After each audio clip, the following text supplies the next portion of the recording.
Photo op, sir. Photo op.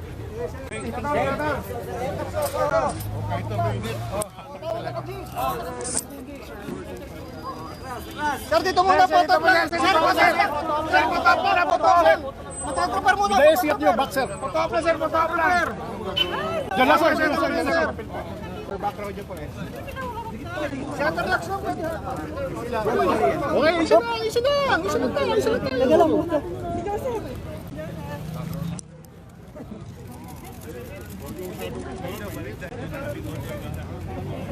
Sir, ambush na. Dito po sa right po, right.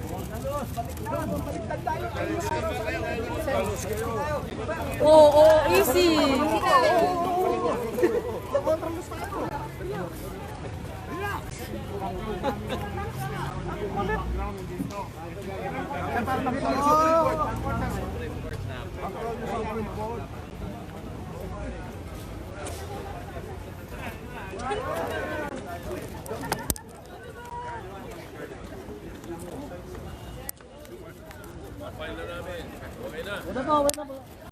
Yes, Senator. Go. Sige po. Doon na dito. Bigyan nyo ng daan, bigyan ng daan. Sige, bungan na natin.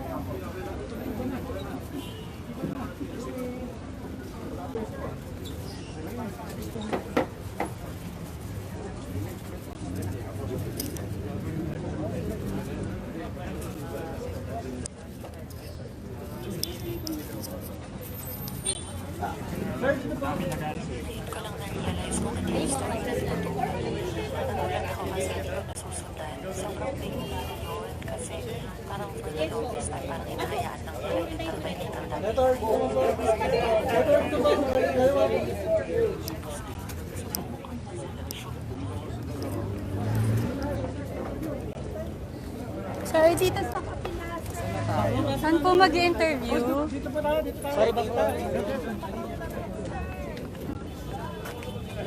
Okay, wait. Ay, sorry.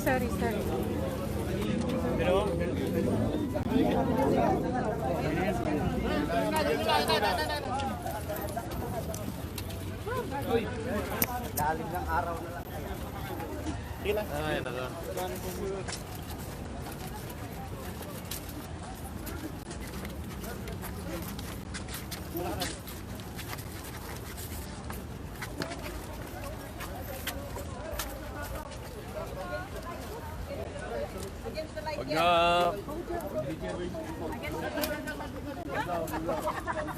Sir, dito po tayo. Paano background?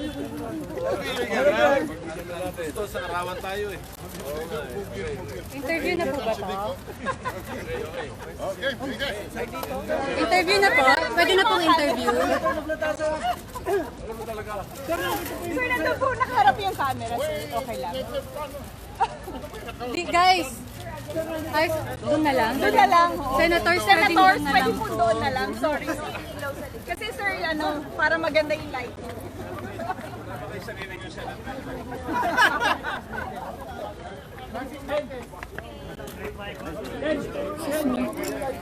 Check. Dong, marami mo, sir. Dito na lang po. Dong, Mike, Dong ha. Bumote po ko. Bukan nyo lang konti. Okay na lang. Okay na? Okay na? Senators, why not petition for certiorari? Why is it mandamon? Well, we would want, first of all, a final disposition of the Supreme Court on our question. Diba? Tinatanong namin does the power to ratify carries with it also the power to concur with abrogation? Yun, doon muna kami. Ngayon, kung sakasakaling sabihin, oo, then papasok yung mandamos. Because the executive secretary or the executive department will have to submit to the Senate. Pero may Ngayon, prayer. kasi, kasama rin sa prayer namin yun. Ang sinasabi namin kasi, to in layman's terms, yung ganitong klaseng kapigat na agreement na mahirap pasukan, napakahirap ang pagkakapasok dito. Hindi pwedeng tapusin ito na isang sulat lang. Hindi ganun kadali ang pananaw namin. Eh, yung abogado namin, dalawang abogado. Sige. Okay. This is the legacy of Senate President Soto to the Senate of the Philippines. Because it is under his presidency that we will have a final disposition and delineation of the powers between the Senate and the executive. Senate President Soto is asserting the independence of the Senate and the check and balance that we have to protect. I recall that in 2005, we filed a similar petition in the Supreme Court under my presidency when then President Gloria Macapagal Arroyo tried to limit the investigative powers of the Senate in the case of EO 464. We filed a case in the Supreme Court, I was then the Senate President, and the Supreme Court in a landmark decision said you cannot limit the power of the Senate to investigate. In this case, Senate President Soto has asserted that, and asked the Supreme Court, what are our constitutional boundaries?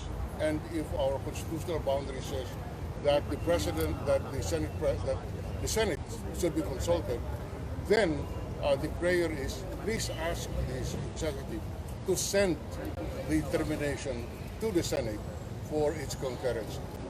Senate President Soto also initiated the petition, the resolution, proposal resolution, which asked the executive branch to send the to review the recommendation of the Senate was to review the VFA rather than terminate. But however, that did not lead to anywhere. That is why the Senate President, with the support of the Senate, was compelled to bring this issue to the Supreme Court. Sirs, did you cite the VFA termination as your basis for this? Inevitably, yes. Although I want to emphasize that this does not only concern the Visiting Forces Agreement. In general, it concerns the constitutional boundaries between the two political bodies of government. In fact, there is also a pending petition in Supreme Court on the Rome Statute. So this is in general the continuing effort of the Senate to define our powers. In fact, in the last 20 or so Senate resolutions concurring in the ratification of treaties, we have a clause which says any withdrawal should be with the consent of the Senate. And that is also, in effect, the legality of those resolutions and those petitions will be tested here in this case. So it's not only on the VFA. Senator Gordon, baka may dagdag si Senator Gordon. Palagi ko, nasabi na lahat ni Senator Drilon na Sir, pwede napakahalaga. pong pagitna lang po. Sorry po. Sabi na lahat ni Senator Drilon at saka ni Senate President Soto, tama ito sapagkat sinasabi lang ng Senado na tayo maninindigan sa aming prerogative na kung sinasabing may concurrence, dapat makonsulta rin ng Senado kung ito ay i-abrogate. At ito ay nakataya rito pati na sa Rome Statute na nag-withdraw rin ng Pangulo at ganoon rin doon sa mga na-pass na resolution ni Senator Duterte na lahat ng treaty dapat dadaan sa amin kung mayroong mga withdrawal or anything like that. So mahalaga ito para sa ating bansa because makikita nyo ngayon, yung tatlong hanay ng gobyerno, executive, legislative at saka judicial, ay magkikita-kita ngayon sa pulong na ito. At ang mangyayari, magkakaroon ng kalinawan kung ano ang hangganan ng powers ng Presidente at ano ang hangganan ng Senado para tandaan nyo, ang Senado ang talagang itinuro ng Constitution na talagang papasok doon sa concurrence ng isang tratado. At siyempre, ang pananaw ni Senate President Soto, ni Senator Drilon, Senator Lacson, ay dapat kung mag-withdraw, dapat kasama rin kami. Sapagkat pareho naman ang nilatag doon sa tratado na kinongcur namin. At ngayon, yung pa rin issue yun, gusto namin malaman kung ano later on, ano ang mangyayari doon sa mga issue na yan kung talagang sasakay pa kami doon sa pagtanggal ng tratado. Sir, quick question, sir, from Alvizir. What do you think would be the long-term implications if such treaties do not go through the usual process of abrogation, going through the Senate and everything? What is it that you fear most about agreements not being abrogated the proper way when it becomes kind of a unitary decision, for example? I'm sure my colleagues here will agree na dapat talaga there cannot be absolutism in our government. We are a democracy. There are 3 branches of government that must coalesce with one another. At times there will be nip and tuck, push and pull. At ang importante dito ay malalaman na palagi mayroong counterbalance sa anumang gagawin ng Presidente laban sa Senado, gagawin ng Senado laban sa Presidente, at ang ultimately the Supreme Court ang siyang magsasabi kung ano talagang ang karapatan ng bawat isa. Do you find that the Senate, now given the nature of the President, to make decisions and basically make decisions directly, making orders, do you find that the Senate now has to kind of push or has to be more assertive when it comes to maybe getting the kind of, I don't know, support that it needs from another equal branch of government? We cannot be remiss in our prerogatives because the Constitution is quite clear kung ano ang tungkulin ng bawat isa. Okay. So dapat talaga i-assert. And binabati ko si Senate President Soto sapagkat gano'n rin, noong nga nakaraan, sinabi nga yun sa Ermita case, ngayon ito naman ngayon, dati si Senator De Leon, ngayon si Senator Soto naman, pinapakita ang Senado ay may talagang paninindigan para sa proteksyon ng ating bayan. So, Senators, why did you not join the petition for the Rome Statute when it essentially involves the same constitutional provision on entering into a treaty? Hindi ako nasama sa pagpirma eh. How about the majority senators pa po? Why did you not join that? Ako, I'd like to think that this petition will be strengthened by the adoption or passage of Senate Resolution 337. Because remember, we're 4 senators here. The leadership is here, no? Represented by the Senate President and of course the Minority Leader. Pero ang difference dito is merong naka-back up na adopted Senate resolution. So we're not filing this petition in our individual capacity as senators, but we're backed by the whole Senate because of that Senate Resolution 337. Why wasn't there a same Senate resolution during the Rome Hindi Statute? na ipasa eh. Kung may naipasang ganon, inadapt ng buong Senado, then probably we could have also signed as co-petitioners. In this case, merong Senate resolution na nakabackup dito, so we're here as co-petitioners. Senator Drilon, if we may ask you to differentiate your approach here in this petition compared to your petition for the ICC withdrawal, how different is it? Because you mentioned that you're not going to question the At President. bottom, it both concerns a definition of the constitutional boundaries. The petition, if I recall, was in the Rome Statute, was specifically asking for the, if I recall correctly, specifically asking for the voiding of the withdrawal. In this particular case, we are asking that the constitutional boundaries be defined, and if the Supreme Court rules that indeed the Senate must participate in its in the withdrawal by giving its consent, then the executive will be directed to send to the Senate the termination notice for our concurrence. So, assuming that the Supreme Court will say, yes, the concurrence of the Senate must be secured, then the petition requests that the Supreme Court orders the executive branch to send the withdrawal notice to the Senate for a votation. And, we do not know how the Senate will vote, whether the Senate will vote to concur with the termination or the Senate will vote to disagree with the termination, and therefore it is not terminated. So how will this affect, sir, the notice already sent to the U.S. government? Well, if the Supreme Court says our concurrence is needed, I repeat, we have requested the Supreme Court to order Secretary Midaldea and Secretary Locsin to send to the Senate the notice of withdrawal for our concurrence. But it doesn't have the effect of voiding that notice sent to the Sorry? US government.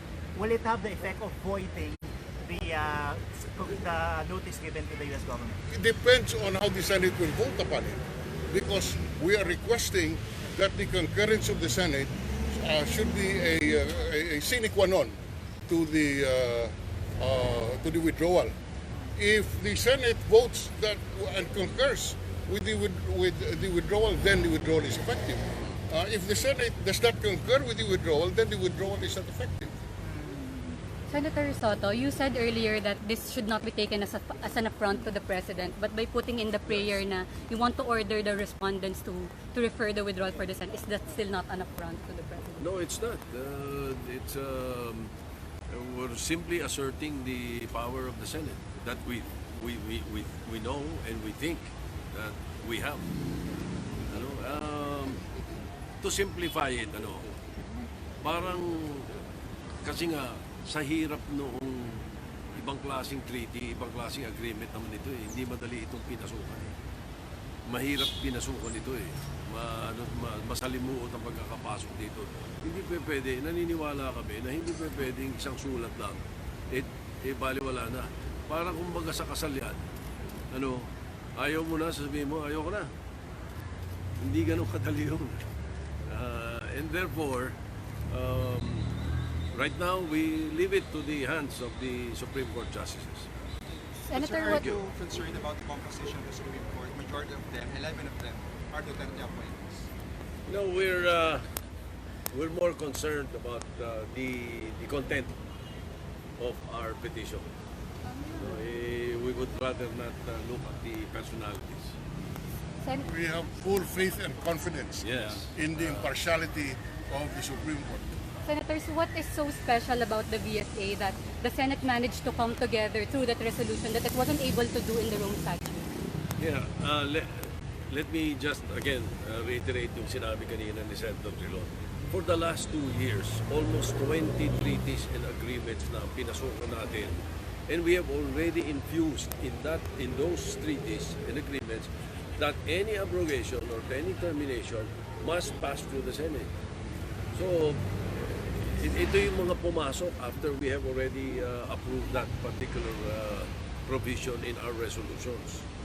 So talagang kahit hindi ito yung VFA, mapipilitan na kami tanungin talaga once and for all. Ayan, nagkataon, VFA yung pinakamatingkad na nandiyan dyan. Alright, thank you. Thank you. Thank you, Senator. Sir, pahawak naman nung final na document for photo op. Hindi, dito sir sa cameras. For TV, sir, wala pa.